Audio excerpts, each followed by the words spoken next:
Welcome to Las Vegas, Nevada, the ginormous, plugged-in, all-American city oasis. Seriously, what does this city's electric bill look like? Maybe some of the energy is generated by the velocity of the Vegas vibe. Things move fast in Vegas, very fast. A pace so fast your decision-making becomes blurred. Hello, Vegas! A zipline 11 stories over Fremont Street seemed like the rush I needed to survive a 3-day stint at a convention. But I was wrong on both accounts. The Consumer Electronics Show, CES, is Vegas's biggest, baddest convention of the year. Only Vegas could handle this much electricity. Yes, CES is mecca for robots, gamers, giant TVs, and whatever that is, or that. We're solving the #1 problem in bedrooms today. But with cars getting more high-tech, CES has become one of the world's largest must-attend automotive events. Can Alexa yell at my kids and tell them to behave, or I'm pulling this car over? I think that you can tell from your voice that you're upset. CES is now the first major car show of the year. Want flying cars? CES has them. Like Vegas itself, there are so many things to see. Where do you start? We're here to show off 3 key areas of technology: autonomy, electrification, and connectivity. But how does Vegas do an electric car? Answer: the Mercedes-Benz EQ Silver Arrow. It pays homage to the classic Silveros of the past. We want to do something different in a modern way, so it's going to be an electric car made of carbon fiber, 750 horsepower, and what we have is an AI-assisted program inside the car, so it helps you drive. It would be nice if it could help me get into the car. Duke's a hazard.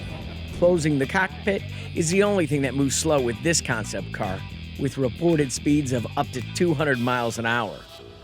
Bruce Wayne is going to be really mad when he sees what Mercedes-Benz did with his car. Batman's going to want this car. Problem, not even Batman can nab this one. I mean, unfortunately, it's not going into production. We've had a lot of requests for that, but it's not going to happen. So why build it if you can't sell it? With our concept cars, it's a design exercise, and from that, it trickles down to the production cars in the future. One thing that must trickle down is the way this car breaks the silence of electric. Because of electric, there's no actual sound. We have features where you can make it an F1 sound, you can make a UFO sound if you like, just to make it a little more fun. Thank you. Nice drive. Now how do I get out? Cars of the near future will also be plugged into the driver's emotional needs. Each emotions has like certain colors. So and then those colors like synchronized in the interior lamp like this. Wow. So if you're happy, it's gonna be green. If you're surprised, it's gonna be yellow. So this is our concept. No more driving angry.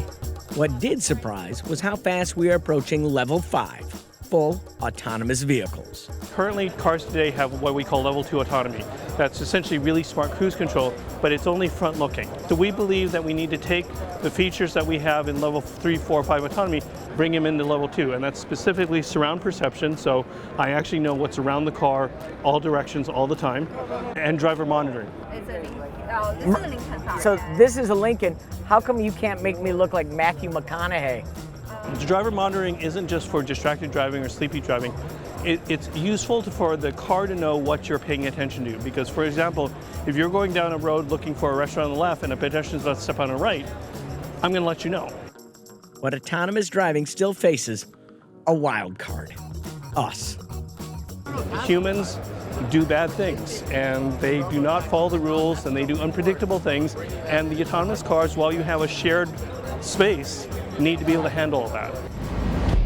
Up next, will a driverless car be able to handle the streets of Sin City? And will drivers be able to let artificial intelligence take the wheel? In Vegas, sometimes people lose control. But as the city graciously hosted the tech show of tech shows, CES, one thing became clear: everybody is about to lose control. Where the heck is the steering wheel in this thing? Lose control of their steering wheel, as the Vision Urbanetic proved on the Vegas Strip. Vision Urbanetic is autonomous driving, level 5 autonomous driving. It's got a futuristic design with the LEDs, especially at night. They weren't the only driving force behind driverless tech.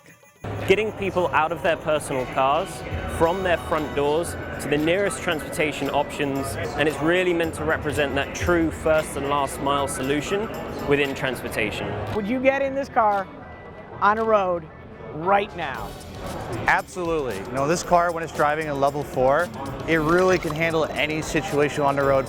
To see the future, the global auto tech giant Valeo wanted to take me for a ride. What we're showing you today is the car of the future with the production sensors that we're making today. So the first one is a fully autonomous level 4 car that uses Valeo cameras, LiDAR, radar, ultrasonics, as well as Valeo AI. And we have that driving the streets of Las Vegas. It does everything on its own to accomplish its mission. And it was able to pick up that guy just made a really bad lane change right Exactly. in front of you. So because it's a machine, it won't be in a rush, it won't be angry, it won't be emotional. So it will always take the right decision to keep us safe. The car doesn't have to check its text messages. Exactly. It doesn't have to look at its cell phone. No, it processes all this hundreds of times per second, faster than what humans can do. What you see now is exactly that it was not safe to make a full stop hard braking because there are cars behind us. So because we still have time to cross, the vehicle took the decision to pass. So AI is here. That was just a perfect demonstration of, Exactly. hey, that light changed right away and it could get through. Artificial intelligence was also the brains behind my first out-of-body experience. So you put on a virtual reality headset, you sit inside the room, you make a phone call to the vehicle, and you teleport yourself into the car so you can see what the driver sees as they're taking their drive along the countryside. I can see you waving. Keep both hands on the wheel. Need a co-pilot? Voyage XR lets you take anyone for a ride, Dance while you're driving. with that person's avatar appearing in the rearview mirror. Hey, how you doing? The application is limitless. In 10 years, my daughters will be driving, maybe going on dates. Will this be available so I can sit in the back seat on every single date for the rest of their lives? Got 10 years to put this in my car, okay? Be the future, Thank you. because it's already here. How you doing? Fully autonomous fleets in a very controlled urban environment we're going to see in the next months. Fully autonomous cars in your garage, probably 10 years away. But that future still has a seat for real-life drivers.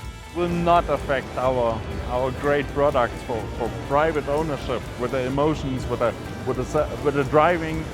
You need that visceral feel. Easy Mile is not going to destroy America's love of cars, absolutely. In fact, I'll be honest with you, it can actually help the love of cars because it will help reduce congestion. There's still a few of us that actually like the experience of driving.